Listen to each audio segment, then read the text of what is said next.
Albert Einstein. Throughout human history, learned men such as Kepler, Copernicus, Galileo, and Newton have tried to explain the workings of the universe. But another great figure in this line is about the people's scientist. Not only was he quirky, he was a rebellious, fun, and kind-hearted man who touched many lives during his time on Earth. Here, we'll take a dive into his interesting, semi-troubled youth, to his discovery of some of the most famous equations and theories in science and mathematics.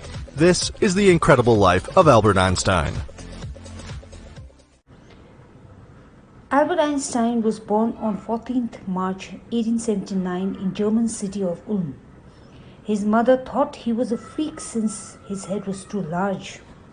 It is said that the story of Einstein's brilliance started when he was just 4 years of age. His father had given him a magnetic pocket compass to play with. He became so obsessed with the way that the needle seemed to move around as if by magic. It is believed that that was the event from where Einstein's deep passion for physics originated. He enjoyed spending time in solitude or playing mechanical toys, learning math and science. Since he did not enjoy the company of his friends, they called him Brother Boring. He was not at all a favorite student either. Once his headmaster told his father that Einstein would never make success in his life. Einstein started playing violin for his mother and stayed with him throughout his lifetime. Although he wasn't popular among friends and teachers, he scored good marks in almost every subject. He was, however, a rebel as a child, and because he did not like school's regimentation, he often ended up clashing with his teachers. He left the school at the age of 15 and joined a school in German-speaking Switzerland, which, according to him, was much more liberal than his old school in Munich. Because of his interest in physics and maths, he decided to study at a university in Zurich, where he met and fell in love with a fellow student, Mileva Maric, a young sir whom he found to be a clever creature. He wasn't lucky to get a job soon after completion of his studies. In 1900, at the age of 21, he was a university graduate but unemployed. In 1902, he finally secured a job as a technical expert in the patent office in Bern. There, he was supposed to assess other people's invention, but instead of doing so, he sat in his office desk developing his own ideas in secret. He is said to have jokingly called his desk drawer at work the Bureau of Theoretical Physics. Among his many works, one of his famous was Special Theory of Relativity, according to which time and distance are not absolute. From this followed the world's most famous formula, which describes the relationship between mass and energy. E equals to mc square. E stands for energy, m for mass, and c for speed of light in a vacuum. His mother disapproved of Einstein's relation with Mileva for two reasons. The first being Mileva was 3 years elder to Einstein. The second, she was highly intellectual.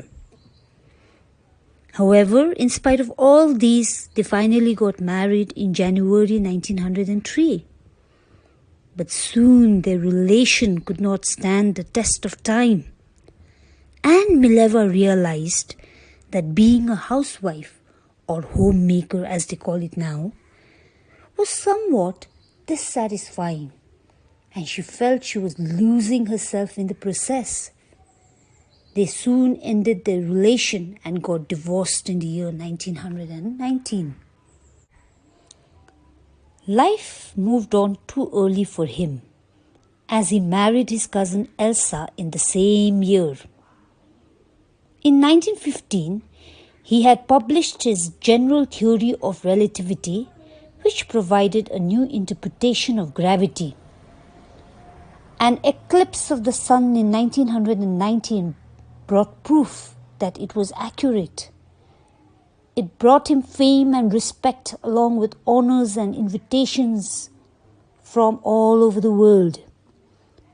The newspapers proclaimed his work as a scientific revolution, and in the year 1921, he was accorded with the Nobel Prize for Physics. Between 1905 and 1915, Einstein developed the theory of general relativity. He imagined the three dimensions of space and the dimension of time together as a kind of fabric surrounding us, shaped by the presence of celestial bodies. He called it space-time. Imagine the sun as a heavy bowling ball placed in the middle of a trampoline. The ball makes the surface of the trampoline dip, right?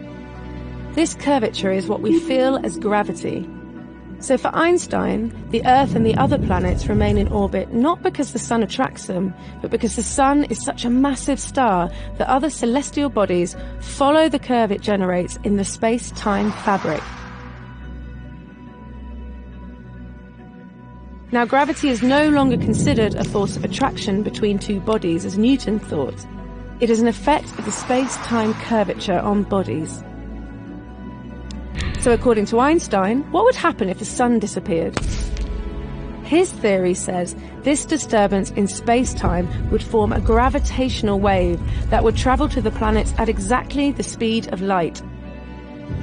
That means we would see the sun go dark at the same time as the Earth changes its orbit. In other words, what Einstein demonstrated is that until then, we had been seeing the universe in the wrong way. The general relativity theory turned Einstein into a world celebrity.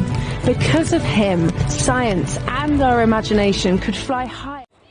Einstein, being a Jew, emigrated to America when Nazis came to power in Germany in the year 1933. 5 years later, the discovery of nuclear fission in Berlin had America in an uproar. People were afraid that Nazis would build and use atom bomb. Einstein was worried, and so he wrote a letter to the then American President Franklin D. Roosevelt on 2nd August 1939, in which he warned about the repercussions of atomic bombs. However, it did not fail to have any effect. Instead, the Americans built an atomic bomb in secret, dropped it on Japanese cities of Hiroshima and Nagasaki on 6th and 9th August 1945, wiping out 90% of the city. Einstein was deeply shaken by the extent of destruction. He blamed himself for it. This got him more involved in politics, agitating for an end to arms build-up, and he used his popularity to campaign for peace and democracy. He charged money for his autograph and donated it to charity. When Einstein died in 1955 at the age of 76 in Princeton, he was celebrated as a visionary and world citizen as much as a scientific genius.